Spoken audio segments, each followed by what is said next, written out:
Let me tell you of the days of high adventure.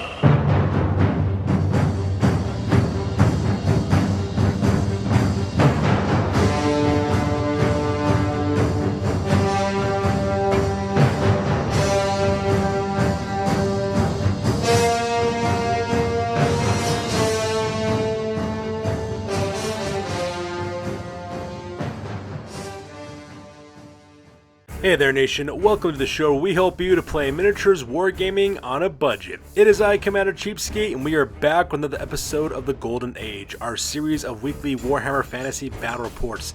And this is battle report number 85. It is a 3,000 point battle that is fought between Sergeant Sigmarine as well as myself. Sergeant Sigmarine's bringing the Legion of the Hellmouth, a 3,000 point Ogre Kingdom's army, and I'm throwing it down with the Pilgrims of the Bloodwind Spoil, a 3,000 point Khorne Legion of Chaos army. So far I'm really satisfied with the way that this Khorne Legion of Chaos army is operating, and now I'm going back to get a 3,000 points to see exactly how I do against ogres. So with that being said, real quick, ladies and gentlemen, we're going to play some background music real quick.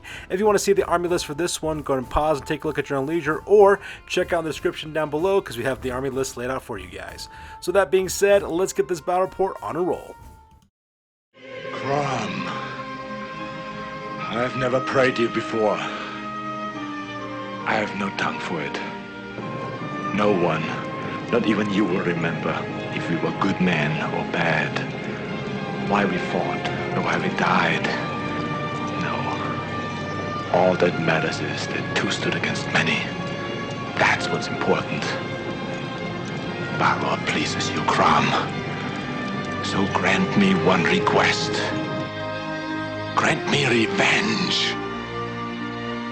And if you do not listen, then to hell with you.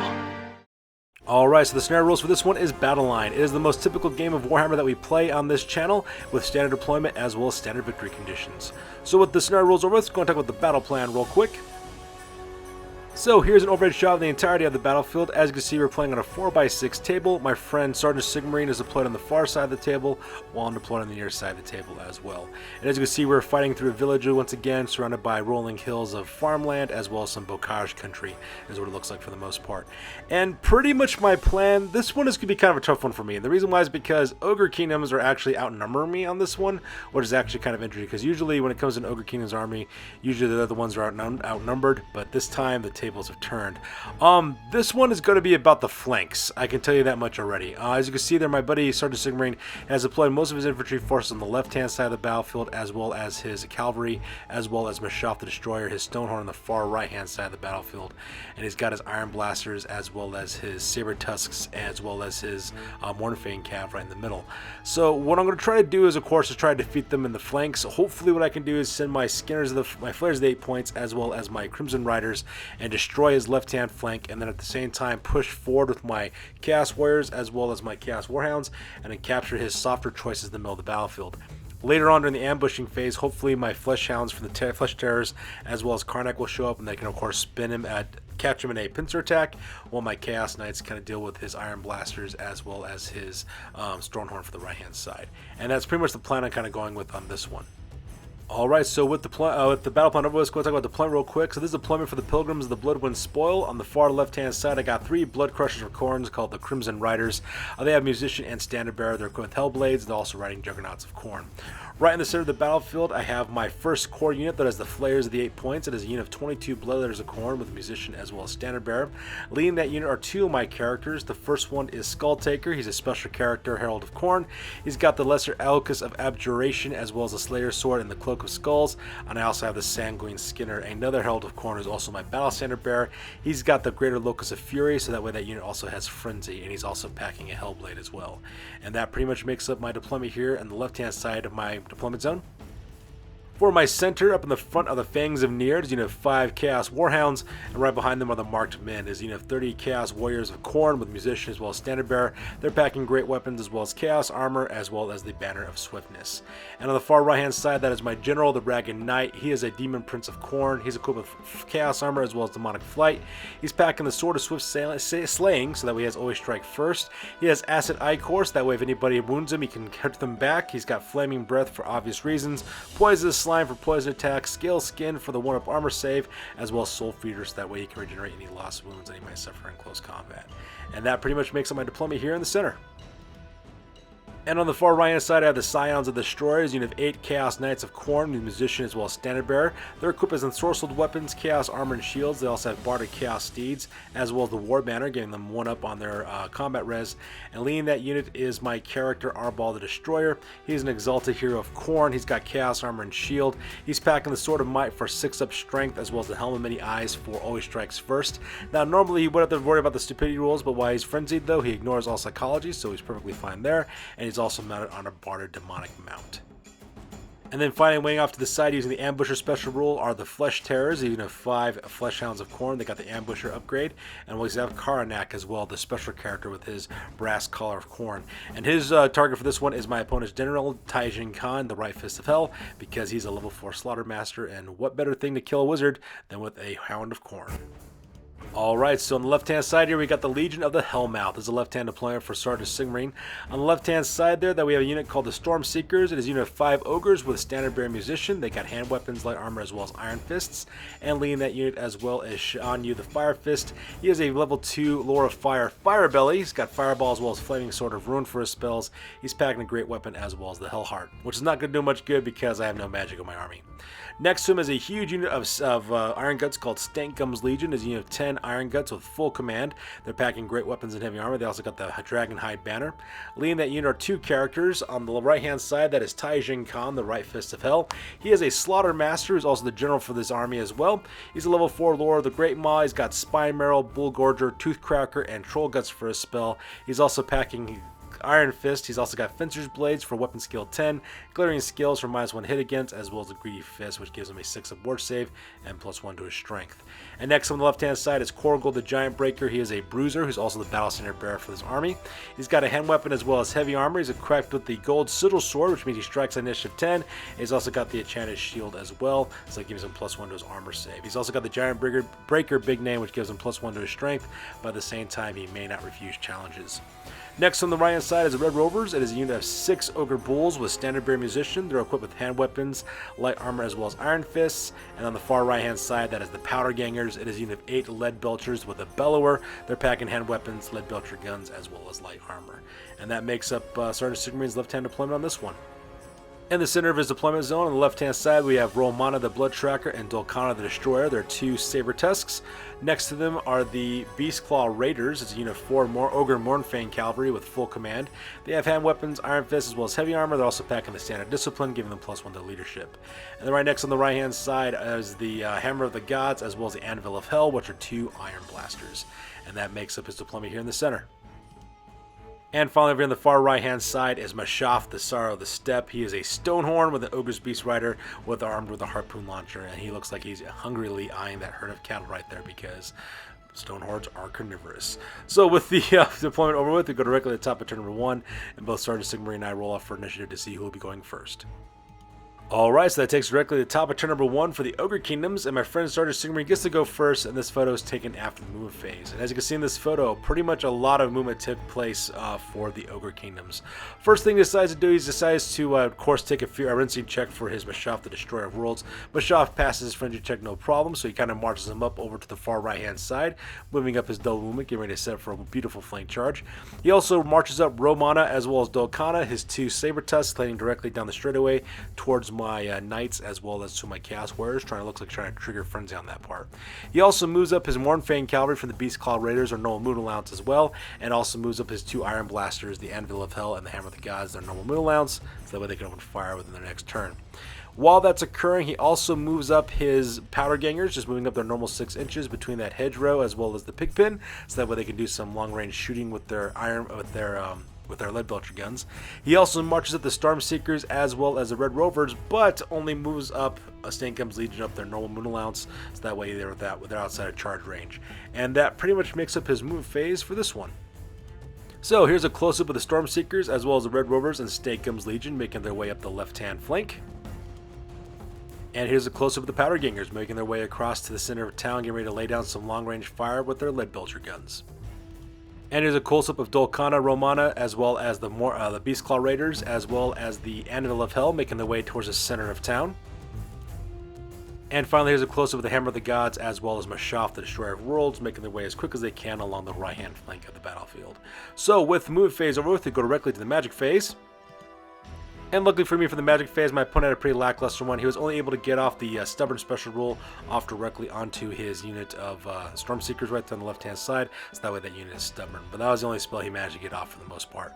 So, with the magic phase over with, we go directly to the shooting phase. And the shooting phase proved to be kind of painful on this one. First of all, he opens up with the Powder Gangers directly into the Beasts of Nier and managed to wipe out my unit of 5 Warhounds without any problems whatsoever. With that unit now destroyed with, he then opens fires with the Anvil of Hell with his Iron Blaster, kind of skips right through 5 of my soldiers and managed to kill 5 of my Chaos Warriors, and that kind of stung, I don't mind telling you. And lastly, his second Iron Blaster, the Hammer of the Gods, managed to plink off one of my Chaos Knights, and that part really got me sad as well. And that pretty much makes up his shooting phase for this one. So the shooting phase over with, we skip combat phase because no one's engaged in close combat, and we go directly to the bottom of turn number 1 for the Khorne Legion of Chaos. Alright, so that takes us directly to the bottom of turn number 1 for the Khorne Legion of Chaos, and pretty much I brought the pain at this part. First of all, I decided to declare a charge with the Crimson Riders, who make it all the way to long distance charge directly into the Stormseekers on the far left hand side.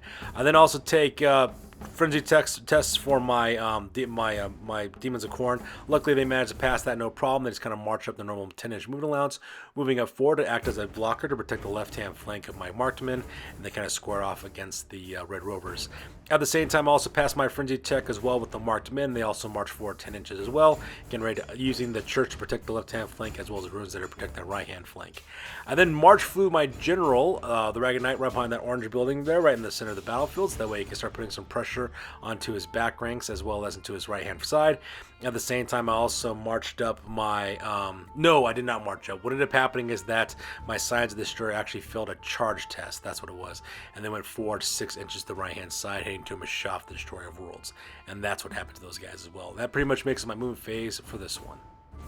So here's a close-up of my Crimson Riders charging directly into the Stormseekers, and my plan here is to hopefully destroy the Stormseekers, cause them to break, I chase them down, destroy them, I can overrun directly into Stankam's Legion, and kind of anchor that unit down. That's pretty much the goal I'm going with on this one.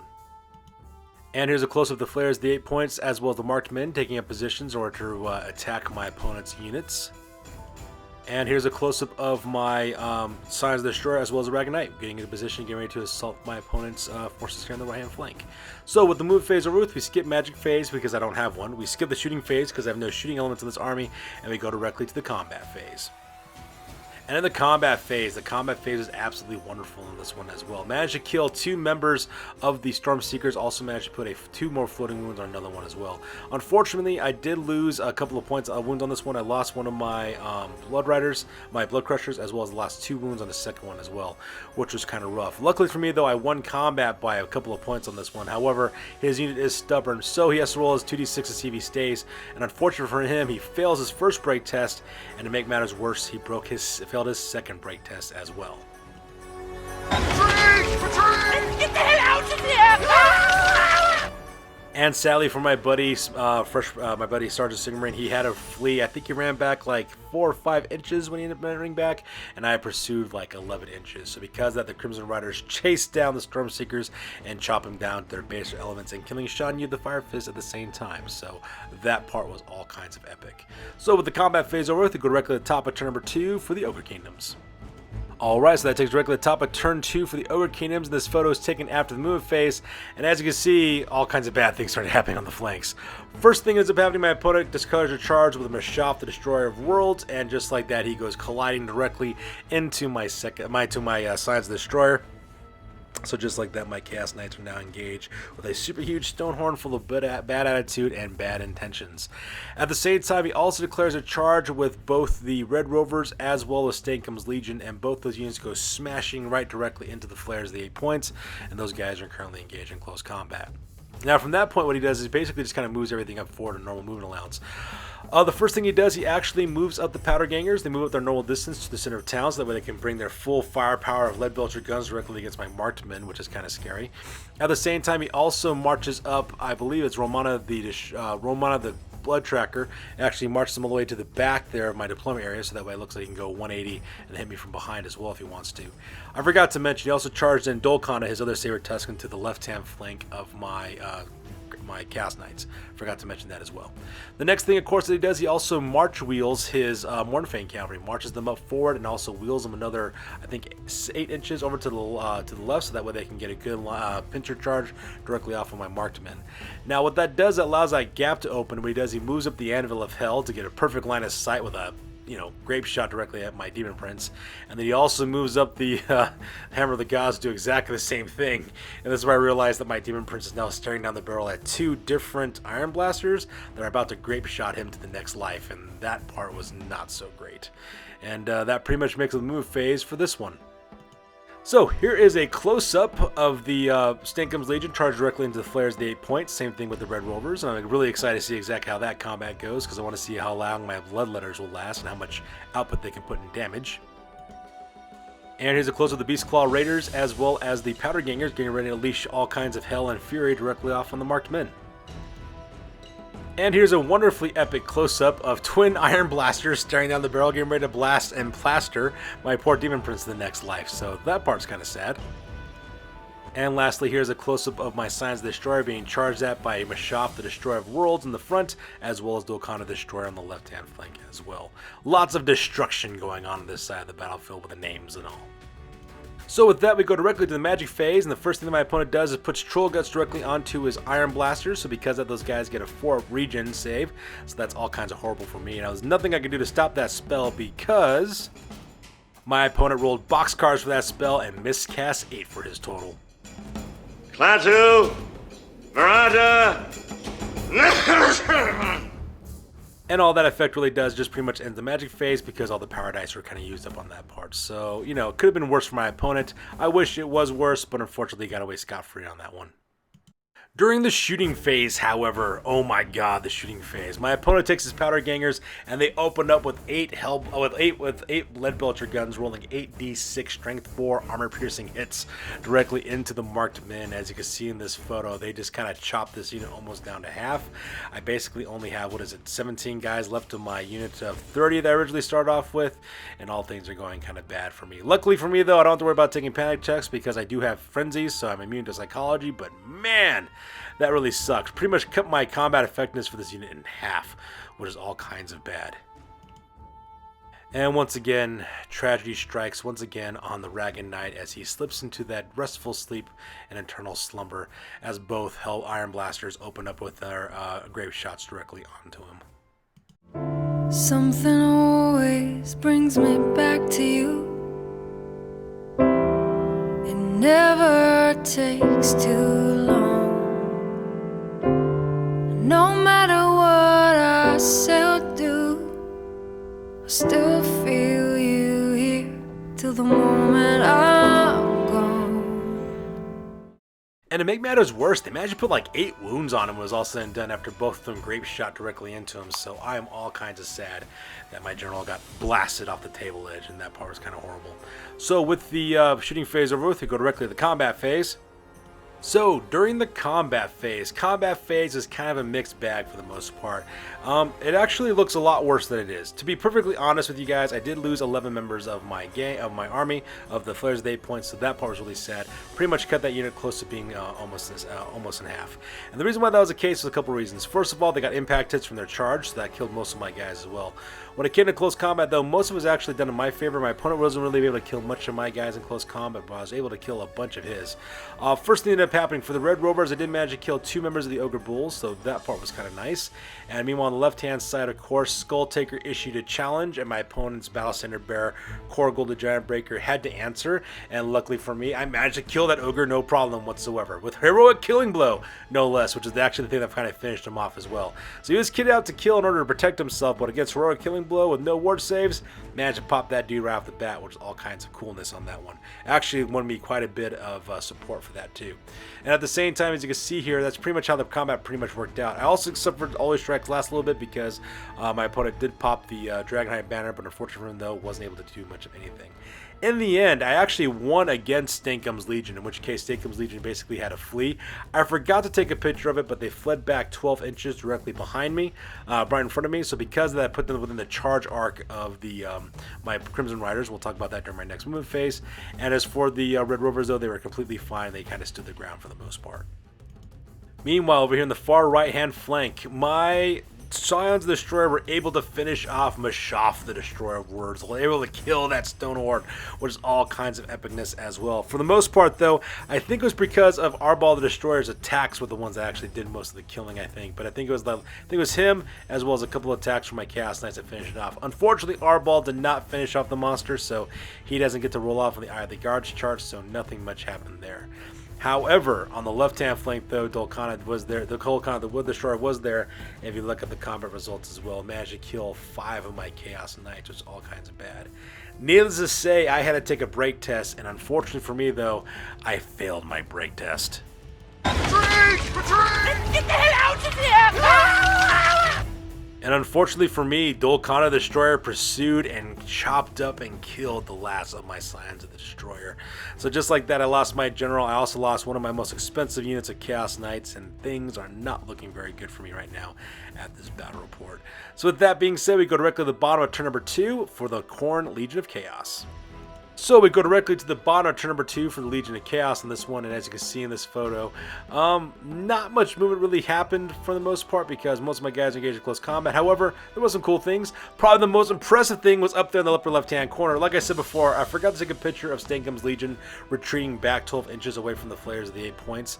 They were running for the hills, and luckily for me, though, they were in the forward charge arc of my Crimson Riders. So my Crimson Riders pursued them and charged directly into their back and chopped down that entire unit as well, which is all kinds of awesome. Managed to kill the entire huge Gutstar unit of Iron Guts. Also managed to kill his general at the same time, netting me some juicy victory points. And at the same time, also charged forward the Markmen directly into the Mournfang Cav of the Beastclaw Raiders, because let's face it, it's always good to charge against cavalry. It's never a good thing to be charged by cavalry. My hope here is that I can destroy the Mournfang Cav, or at least cause them to break. If the Mournfang Cav break, they'll flee. I'll pursue, of course, with my frenzied unit of marked men. They'll hunt them down, they'll chop them to pieces, and run directly into the Anvil of Hell, which is right behind them, which is the Iron Blaster. By doing that, I can make sure that those lead bilgers don't charge directly into my left-hand flank. Now, if I don't destroy that unit of Mournfang Cav, I'm in a bit of a pickle, because that means then the Iron Blasters, the lead bilgers can charge directly into my left-hand flank, and they'll be stuck in a pincer attack, and then I'm all kinds of messed up. The silver lining about all this, however, is that on the top of the screen there, as you can see there, my Flesh Tearers as well as Khorne arrive on the battlefield, so they can go War Machine hunting if I'm really lucky on that one. So that part is kind of nice. But for the most part, my right-hand flank is crumbling, and I'm slowly being killed by attrition by Ogre Kingdoms of all armies, if you can believe it or not. So with the move phase over with, let's go and talk about the close-ups real quick. So here's a close-up of my flares of the 8 points, still currently engaged in close combat with the Red Rovers, and sadly I still am stuck with the Always Strike last rule from the Dragonhide banner from the previous round, so that part's kind of sad. And here's a glorious close-up of my Crimson Riders charging in the fleeing forces of the Stankum's Legion and just chopping them all down and killing them and murdering them and adding their blood and skulls to the throne of Khorne. And here's a close-up of my Queen's Gambit, sending in the marked men against the Beastclaw Raiders. Hopefully I can destroy those guys, otherwise I'll be stuck in a pincer attack and now just spell all kinds of doom and darkness for my army. And lastly, here's a close-up of my Flesh Tearers as well as Khorne guarding in right behind the back there and get ready to cause all kinds of goodness as well. So with the move phase over with, we skip the magic phase because I don't play that game. I also skip the shooting phase and we go directly to the combat phase. So with that, we take directly to the combat phase, and as you can see in this photo, it was all kinds of glorious. I managed to chop up most of the Red Rovers, leaving only one guy left alive when it was all said and done. I did lose a couple of my flares, the 8 points, as a side effect of that. However, my opponent had to take a break test, and needless to say, my opponent failed his break test. Retreat! Retreat! Get the hell out of here!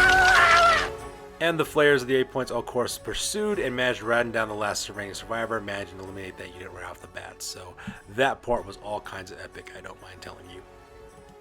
However, what was not so great, though, was the combat between the Marked Men as well as the Beastclaw Raiders. In the end, I did manage to kill one member of the Mournfang Cav, so that part was kind of nice.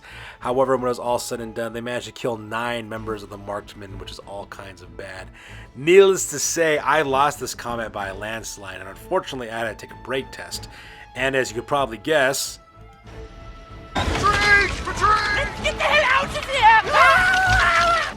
I failed that break test, and the Mornfang Cav pursued. I think I ran back like 3 inches, and they ran forward 8. So because of that, the Mornfang Cav just kind of charged right through, chopping up the last of the marked men and stomping them into the ground. And just like that, my huge hunking of Chaos Warriors is now dead. So, with that being said, we go directly to the top of turn number 3 for the Ogre Kingdoms, and this photo is taken after the move phase, and as you can see in this photo, my opponent has done some pretty good dramatic movement. First thing they decides to do, he just kind of marches up a little bit with his Mornfang Cav, swooping around the church and going right behind my Flayers of the 8 points, so that part's kind of scary. At the same time, he also kind of wheels his lead belchers over to get a good line of sight directly onto the right-hand flank of my Flayers of the 8 points, so that part's kind of sad as well. He also decides to turn 180 with the Anvil of Hell as well as the Hammer of the Gods, turning 180 to face off against Khorne as well as my Flesh Terrors. And that pretty much makes up his move phase for this one. So here's a close-up of the Mornfang Cav getting ready to go directly into the back of the Flayers of the 8 points. And the same thing with his lead belchers from the Powder Gangers, kind of wheeling over a little bit to the left-hand side so that way they could open fire with their lead belcher guns.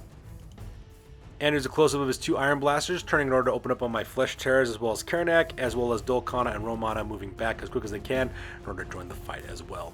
So with the move phase over with, we skip the magic phase because my opponent's magic casters are all dead, and we go directly to the shooting phase. And in the shooting phase, as you can probably guess, as you can see from this photo, the Powder Gangers had no problem wiping out the very last of my Flayers of the 8 points. I forgot how many shots he got off. I think he managed to get like something like 37 shots off. And of those 37 shots, I think like 30 of them wounded. It was just all kinds of bad. It just swept through my demons like it was nobody's business and managed to chop those guys down and just kind of blow them apart bit by bit. And to add insult to injury, the Anvil of Hell managed to grape shot into my Flesh Terrors, managed to kill 3 of my Flesh Hounds, which was really sad. And lastly, the Hammer of the Gods managed to fire a normal cannon shot directly to Khorne, managed to kill him right off the bat by splattering with a cannonball, so that part was really, really bad. So at this point, ladies and gentlemen, I decided to call the end of the game just because there's no way I'm able to win this one, and my buddy Sergeant Sigmarine pulls out a victory for the Ogre Kingdoms on this one. And as you can see, there's a lot of Ogres still left in the battlefield and almost no Legion of Chaos, so that part was pretty brutal, I don't mind telling you. So that being said, ladies and gentlemen, we go directly to the After Action report because this battle report is now officially over. That's it, man. Game over, man. It's game over. I thought about staying. They offered me the chance to lead them, to teach them, to be king. Uh-huh. But my place is here, so I swallowed the juice, said the words, and here I am. Did you say the words right this time? Well, maybe I didn't say every single tiny little syllable, no, but basically I said them, yeah. Basically. Alright nation, now it's time for the After Action report. This is the part of the battle report we talk about what went well, what went poorly, and what we can learn for the next time that we do battle. This is the After Action report for the Golden Age Warhammer Fantasy battle report number 85, and this one being a huge defeat for yours truly. I only scored 1,823 victory points, while Sergeant Sigmarine scored 3,112 victory points. For my losses, I pretty much lost everything on this one. I lost the Ragged Knight, the Skull Taker, Khorne, the Sanguine Skinner, Arbol the Destroyer, the Fangs of Near, the Marked Men, the Flayers of the 8 points, and the Scion of the Destroyer. Sergeant Sigmarine lost Tai-Jinn the Right Fist of Hell, Khorghul the Giant Breaker, Shan-Yu the Fire-Fist, the Storm Seekers, the Red Rovers, Stakeham's Legion, and Mashaf the Sorrow of the Steppe. So, I did kill almost all of his characters, but man, he just caused all kinds of problems for me. And the reason why that is the case is because I am starting to notice some major holes in this army so far. I realize I don't have that many units, so because that I'm always being outnumbered and always being outmaneuvered by my opponents. So I am always outnumbered. However, I am not outgunned in the sense that I am really good at close combat, but that's all I'm good at. I'm good at close combat, and that's it. I have no magic or shooting options, and that's starting to hurt my army at this point in a really big way as well. I really need to rethink this army with some other units and some items to put in these units. But at the same time, though, I really don't want to spend any money if I don't have to on this army if I don't have to. So because of that, I'm going to try to look for some really cheap money-saving alternatives to kind of shore up my defenses on this one. And whatever I come up with, of course, I will share with you guys and let you guys know in future videos as well as future projects, because I really don't want to spend any money. After all, this channel is called Commander Cheapskate. We're about saving money on this part. At the same time, though, it was pretty awesome watching Stankum's Legion get wiped out by Crimson Riders. I thought that was just kind of a nice little twist of fate that they just happened to flee right into my charge arc, which is actually kind of nice. It felt really good to do that. And at the same time, it was also pretty hilarious watching my general getting blasted by twin iron blasters and get it placed across the battlefield. I don't know what I was thinking when I put my general there. It just didn't occur to me that the 2 iron blasters could eventually get to him, but they did. And you know, hindsight's 2020. In the end, though, this was still a fantastic game against an awesome opponent, and as always, I am looking forward to the rematch. So that's going to do it for this one, you guys. As always, please feel free to like, comment, and or subscribe. Your guys' input is invaluable to us, as always. Also, check us out on Facebook, Instagram, as well as blogger.com for all the latest, greatest hobby news related to this channel. That's going to do it for this one, you guys. We'll catch you guys next one. Peace out and stay classy.